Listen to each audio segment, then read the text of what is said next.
The Conjuring 2 is a horror movie that claims to be inspired by the real-life events that happened with Hodgson family. Although much of the film was fictionalized for entertainment purposes, but there are some scenes where the original footage can be seen. This is the true story of the Hodgson family. In 1977, the family, comprising Peggy Hodgson, her two daughters Janet and Margaret, and her two sons Billy and Johnny, moved to Enfield, North London. Their lives took a terrifying turn on the night of August 20th, 1977, when Janet told her mother she was hearing strange noises and seeing objects move on their own. Initially, Peggy didn't believe her children. However, one night, after the children heard shuffling sounds like heavy footsteps in their room, Peggy rushed in and witnessed something herself, a chest of drawers moving across the floor by itself. When she tried to push it back, it wouldn't move, as if an invisible force was holding it in place. Horrified, Peggy sent the children downstairs. Terrified and unable to explain the strange events, Peggy called the police. The officers conducted a search of the house, hearing the same banging noises. One officer even saw an armchair move on its own, which she later described in an interview. She explained that the chair lifted slightly off the floor and slid several feet before stopping. The officer checked for anything that could explain this, like slanted floors or hidden wires, but found nothing. Though the police confirmed something unusual was happening, it wasn't criminal, so they couldn't intervene. The family was left alone to deal with a presence that seemed to be growing stronger. The strange occurrences mainly centered around the two daughters, Margaret and Janet, with 11-year-old Janet becoming the primary focus. It was believed that the entity's power intensified when the family was together, as though it was feeding off their collective energy. Desperate for help, Peggy contacted the press. Reporters from the Daily Mirror and the Daily Mail arrived, initially skeptical. However, after witnessing the strange events themselves, they left the house shaken. In an interview with the BBC, photographer Graham Morris described seeing objects fly across the room, seemingly thrown by an invisible force. Morris noted that Janet seemed to be at the center of the activity. One time, as she entered the room, objects suddenly flew through the air. While he initially suspected a prank, Morris kept a close eye on the family, but couldn't see anyone physically moving the objects. The items moved too quickly and were too small to be captured in photos. Reporters eventually set up a time-lapse camera in the children's room, hoping to catch more concrete evidence. By now, Peggy was so frightened that she had all her children sleeping in the same room. The activity escalated, with furniture being thrown across the room and the girls being dragged out of bed. Unexplained knocking sounds echoed through the house. On several occasions, the cameras captured disturbing images, showing the girls being flung into the air, as though an unseen force was throwing them around. The attacks grew more aggressive, and at one point, a curtain wrapped itself around Janet's neck, choking her. The family then sought help from the Society for Psychical Research, which sent investigators Maurice Grosse and Guy Lyon Playfair. They confirmed that the family was dealing with a poltergeist and set up equipment to gather more evidence. Grosse communicated with the entity using knocking sounds, asking it to respond with 1 knock for no and 2 knocks for yes.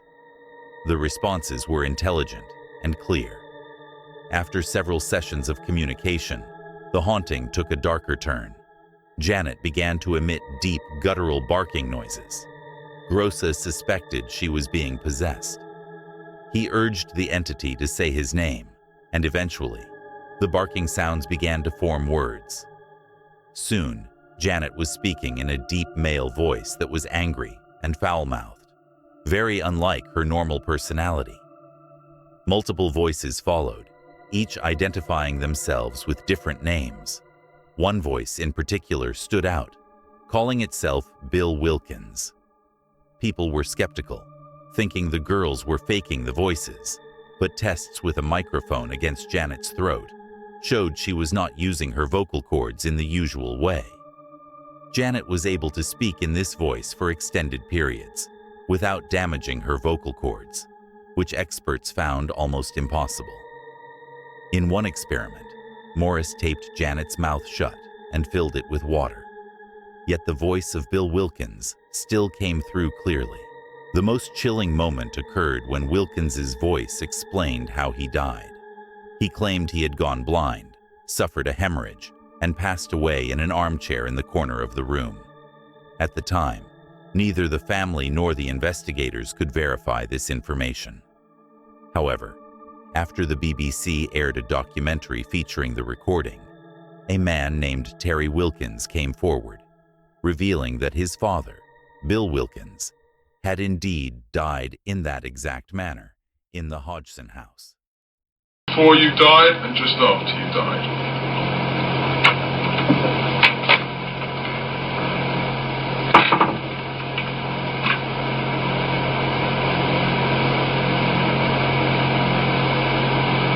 Days before I died, I went blind. Then I had an hemorrhage and I fell asleep and I died in a chair in the corner downstairs.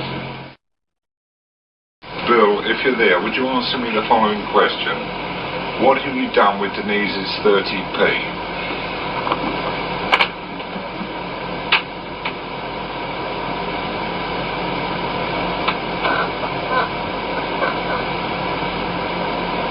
Headed down to the radio, downstairs. Sorry, Bill, can you say that again, please?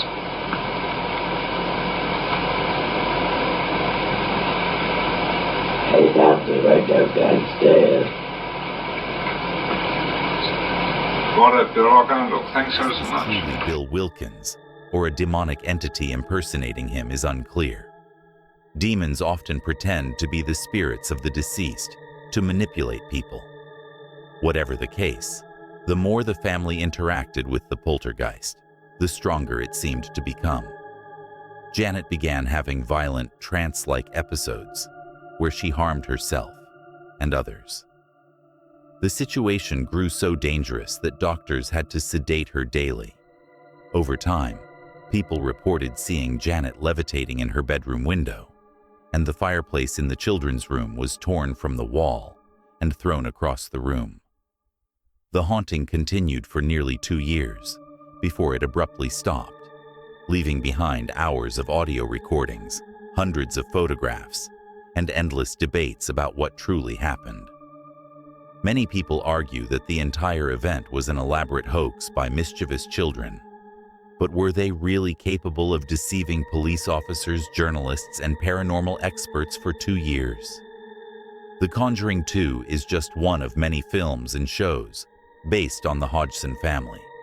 So, what do you think of the Hodgson family's case? Could this be real evidence of poltergeist activity, or was it an elaborate hoax? If you'd like me to research real-life events similar to this one, feel free to leave a comment below with the event you'd like me to cover. Thanks for watching, and until next time, goodbye. Well, perhaps you've got something to say, son. Yeah. I'd like to know how you make this noise without bashing Janet's vocal cords to pieces. If I do it for half a minute, I get a sore throat. Joe? Guy Lyon Playfair is an author of books on the paranormal, with experience of poltergeist cases in Europe and Brazil. How do you do it, mate? God, I make showers. Don't you ever get a sore throat, Janet? No. Sure? Yeah. You never get... Shall we try and speak to him? No. We'll see if he'll speak to us. Yeah. Is anybody there? No. Who's there? Doctor. Doctor who?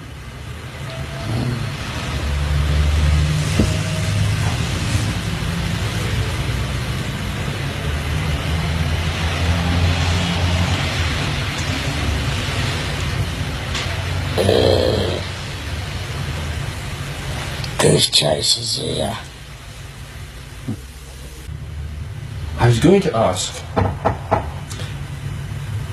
the same question as I asked earlier. How many voices are there? 600. 600 voices. I know the joke. How many really are there, Margaret? I think so far we've had 10 Three. sensible voices, but the rest of the names are absolute rubbish.